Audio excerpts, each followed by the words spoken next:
Did you like that intro? I did. I made it myself. Don't ask me how I did it. Don't ask me how long it took to do it, because honestly, I'm beginning to forget because it first debuted in my initial review of this phone, the iPhone 15 Pro Max, back in November of 2023. I think the 25th is when I posted this, I think. Yeah, November 25th. So that was 5 months ago, and at that point, I had had this phone for 2 months. So I am 7 months into using this phone, and I definitely have some thoughts. At the point that I posted my initial review, I had enough of an idea of how it works and what it's about to give you that, because you need a good amount of time to comment on a device. You can't just like use it for a week and kind of know everything there is to know about it.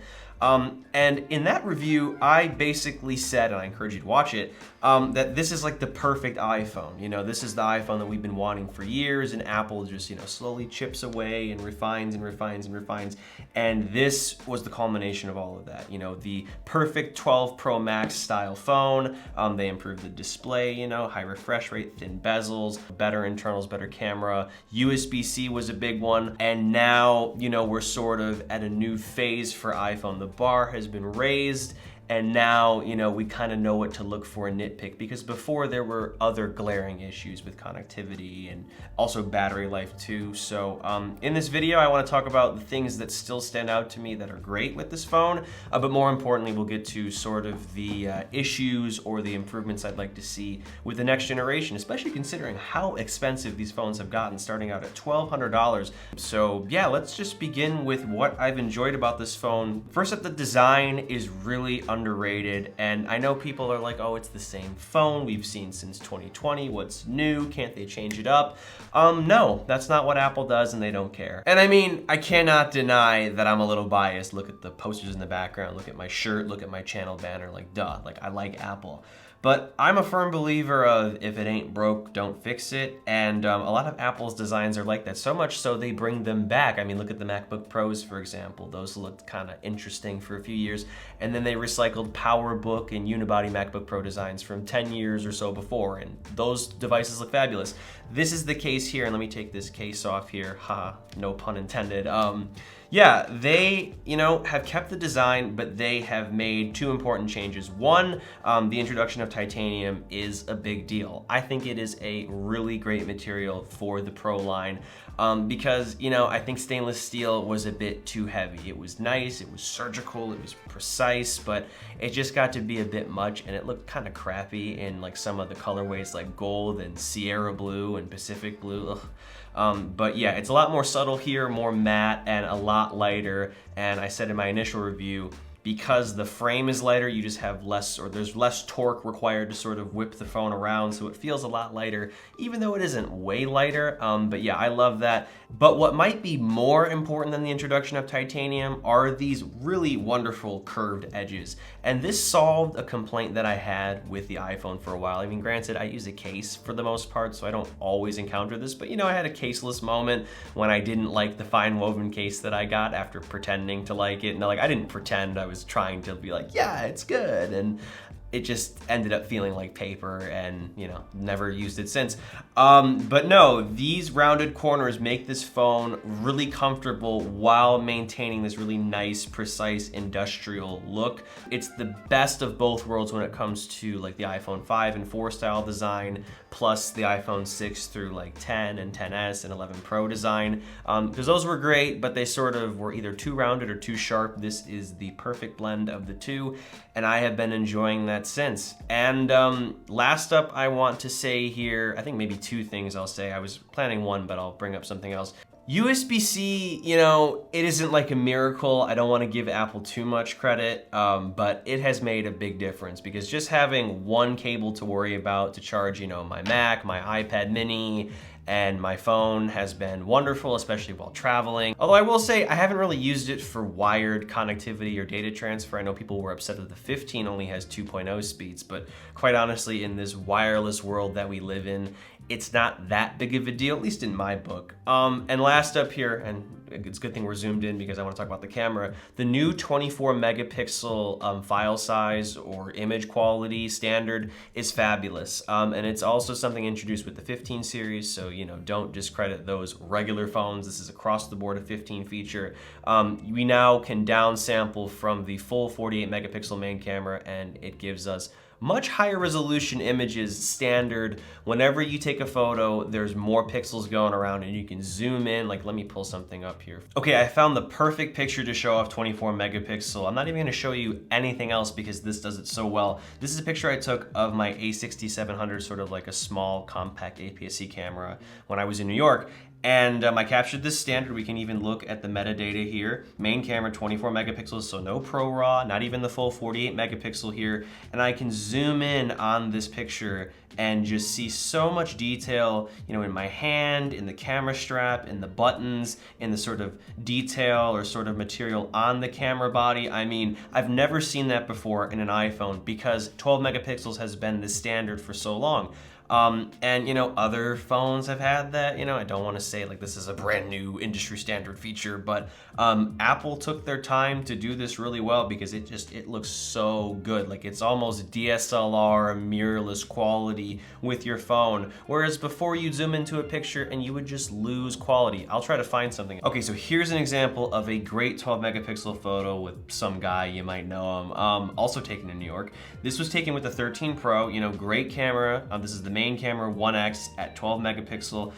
Great photo when it's zoomed out, but when you begin to zoom in, I mean, there's still detail and you can make stuff out, but the details just sort of start to blur. It looks like a smartphone photo, you know what I mean? Like, you just lose detail. And if you wanted to crop in like this, it looks okay on a phone, but on a bigger screen, it wouldn't look as good. Even on a computer, these new 24 megapixel photos look sharper. So that is a quality of life improvement that I really appreciate. There's just more details being captured at a minimum. And yeah, there's no setting you have to toggle, no Pro RAW, nothing, just straight out of camera, higher resolution stuff. Also too, mapping the action button to your camera is really, really great. It's the quickest way to toggle your camera, even more so than just, tapping your screen and pressing the camera button. It's a little bit slower, doing that or opening up your phone, and like, it might not seem like a big deal, but when you're capturing stuff, just on a whim, being able to do it without having to type in your password or anything, and also being able to use that button as a shutter is pretty great. So, those are all things that I really enjoy about the iPhone 15 Pro Max. They're small things, but honestly, considering that this phone does so much right now, they do actually make a difference. And if you're coming from like a 13 Pro or a 12 Pro or something older, on top of all the other things that are great that come with this phone, sort of the layers of, evolution, yeah, you're gonna really enjoy all of that. And also these sort of finer details that I've taken note of here. Before I continue with the more negative portions or the things that I'd like to see improve with the next gen, I wanna talk about the people that made this video possible, Torres, and their incredible cases for iPhone 15 Pro Max. I've actually been using another one of their cases, the Torres O-Stand Art case, since late last year, and I absolutely love it. However, their O-Stand 360 spin case is another great choice too, and has a lot of the same characteristics and a few disadvantages, vice versa as well. First up, both cases are crafted out of high quality plastics that feel premium in the hand. They also both have raised edges around the display and camera portions to protect your phone from up to 12-foot drops. Where they differ is in design and stand functionality. My go-to O-Stand Art case has customizable buttons, which I quite like since they can match my Apple Watch Ultra. The 360 spin does not, but it has a somewhat better stand since it pivots and locks at 4 zones or axes, 90, 180, 270, and 360 degrees. This way your phone stays propped up even if you nudge it a little. This isn't always the case with the O-Stand Art case since the ring rotates freely, but I like it a bit better when using it as a sort of pop socket-like grip, which is a little harder to do with the 360 spin. It also comes in a clear variant, which I love since it shows off my phone's design. The 360 spin only comes in black at the moment, but regardless, these are both fantastic cases. I literally use one every day. And of course, I'll leave links down below if you're interested in checking either of these cases out. But anyway, back to the video here. The first thing I want to discuss that I want to see get better is battery life. And I thought this was fixed with the 15 series or the 15 Pro series specifically because the 14 Pro series was on something else. The battery degradation was just crazy, especially in the regular 14 Pro model. And it's okay here, but like I have 95% degradation. I know people have better numbers, maybe I just treat my phone like crap and like fast charge it too much. I fast charge it every night, to be fair. I probably should put it on a wireless charger when I don't need like immediate charging. But even still, I find myself wanting more screen on time. I'm on my phone a lot for work and for just usual casual stuff here. And especially because this is a great camera as well, I want to see better screen on time. So also apparently, while this just popped into my head, the A17 Pro, while it is fabulously powerful, like I don't really make use of it, and I can't speak for everybody because people do different things with their phones, but for the most part, it's a bit overkill, and I'm kind of mad that it's not as power sipping, or it's not as power efficient as we had hoped. Even though it's 3 nanometer, it's definitely clocked up and sort of similarly power consuming compared to the A16 Bionic, which is a 5 nanometer process. So I hope the A18 Pro is as powerful as the A17 Pro. It doesn't need to be more, honestly, but you know, AI this and that. But so long as they improve the power sipping or the power efficiency, that would be great, because yeah, I want like an extra hour or two, and that's just a portion that can always get better. You know, with these phones, they can only get so good, the display can only get so bright, the bezels can only get so thin, but the battery life can definitely improve. I mean, I want a phone that can last 2 days, 3 days like the Apple Watch Ultra, but that's a story or a topic for another day here. The next places that I want the iPhone to get better all have to do with camera. And even though I think it has the best camera setup on the market, there are just a couple things that just kind of irk me a lot here. First and foremost, I really don't like the minimum focusing distance, and I can show that here. I'm just gonna screen record and impose this in. So here is 1x, and yeah, like in the past, you could focus this close with wide angle. And I know that there's better optics in here, the sensor is larger, like there are limitations, there are physics aspects that Apple has to keep in mind. And the fact that we get the image quality that we do and the bokeh that we do in this small a package is incredible. But I don't know, I think that there's something they can do. And after all, they have a lot of budget for R&D. You know, they got $1 trillion market cap, and that's not to say that they don't innovate. I mean, Vision Pro is proof of that, and I think all of the important things that they get right with the iPhone is proof of that. But this is one of those important things, you know, just like high resolution. I'm so happy 24 megapixel happened, but with this, you know, I want a better minimum focusing distance. I don't want to always have to, you know, sort of switch to the 2x, which is great, but it is cropped to 12 megapixels. So yeah, I think a better wide angle camera would be great here, and quite possibly also to a much improved ultra wide angle camera. And in this lighting, it looks decent. I gotta tell you, even like the macro stuff too. But in regular light, you know, just typical daylight or room light more so, the details kind of get grainy, and that's why people turn off the automatic switching, because like the, you know, ultra wide camera quality, unless you're in perfect lighting, is just kind of like it's okay. It's like an iPhone from, you know, 10 years ago in some ways when you kind of factor in the graininess. So Apple needs to figure that out, you know, probably up the resolution to 48 megapixels in here or something like that. But you know, who knows? You know, I can't predict the future. I'm not a leak channel by any means. I just like to speculate based on patterns that I have observed. Although I will say a 48 megapixel ultra wide would make a lot of sense, again, because of Vision Pro capture or spatial video and photo capture. Hopefully they allow you to take photos too. I figure that if the camera quality is the same between the ultra wide and the main, they're gonna let you do that, because it's weird how you can't take spatial photos with the 15 Pro. So, you know, they'll probably figure that out with the 16 Pro and possibly even the 16. Who knows if they decide to up the quality there too. I hope that is the case here. And last up with the cameras, and pretty much for this entire video, is the 5X camera is great when it decides to work. And as you can see here, I'm using it to capture this iMac, but if I get a little closer, it switches to the 1X, which is just not as good as digital cropping 5 times in on a 48 megapixel camera, which is okay, but it's definitely not even 12 megapixels, it seems. So you have to be like in the perfect condition for it to turn on, and I understand there's issues with, is it even gonna turn on? Let me see here. Did it turn on, maybe? No, it's still not coming on, oh my gosh. So 2X, 5X, okay, so that looks nice. You can tell it's like high optical quality, whatever, but I get just a little bit closer and it will turn off probably. Will it? Maybe not. Okay, did it?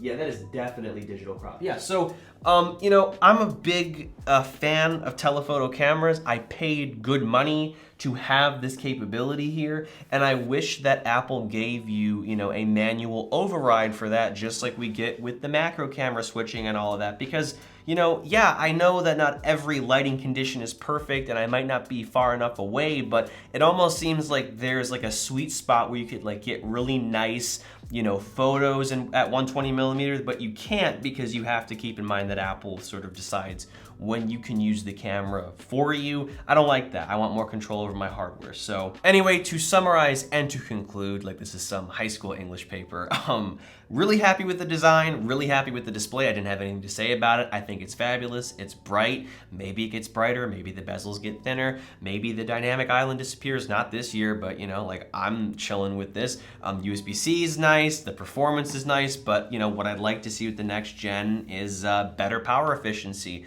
better power sipping, less battery degradation. Maybe I'm fast charging it too much, or maybe it's just not a good battery. I don't know. And mostly I'd like to see better camera performance here, particularly with the ultra wide. I wanted to get higher resolution, higher quality, something bigger sensor, whatever they have to do. And I would imagine that is the case because they want to prioritize spatial video capture, which makes sense because the cameras are right next to each other, you know, horizontally as well. So, you know, that's the kind of hardware you need. And I want to be able to use the 5X or whatever the telephoto situation is on the next gen. And I hope that the 15 or the 16 Pro, excuse me, has a 120 millimeter lens or a 5X lens, because that would kind of suck if it didn't. I'm kind of upset that the 15 Pro didn't have it because it's such a great lens, and I'm sure they had to just make it a Pro Max exclusive because, you know, it was more of a refinement year. Although again, so much with this phone has been done well, particularly the 24 megapixel photos and all of that. But I digress. This is a fabulous phone. It was gorgeous, it was decorated, it was beautiful, it was fabulous, everything. It really is perfect, but because Apple has perfected an already great design or great sort of form factor or whatever, we can say this is based off of the 12 Pro Max, it sort of raises the bar so that we can see other areas where they need to definitely improve to justify how much you're paying for this thing. And that is about it here. Check out my link to Torres in the video description. Also check out my Skyline wallpapers. I have a mobile exclusive pack. This is one of them. This is one of my favorites. It's a World Trade Center 7. And this is from my Skyline II pack. I have these for mobile and tablet and desktop here, all from the New York skyline. I love taking pictures while I'm there, and I'll probably make another one, so stay tuned for that. And that about wraps up this video. Thank you for watching. As always, I'm really excited for the May 7th Apple event, which is totally iPad related if you saw the graphics, so stay tuned for that kind of content. It's gonna be crazy, and I hope you're enjoying my new space as much as I am here and these Apple posters. It's so nice to have window light, but anyway, that's all. Hope you're having a good day, and as always, I'm Noah, and I will catch you all in the next one.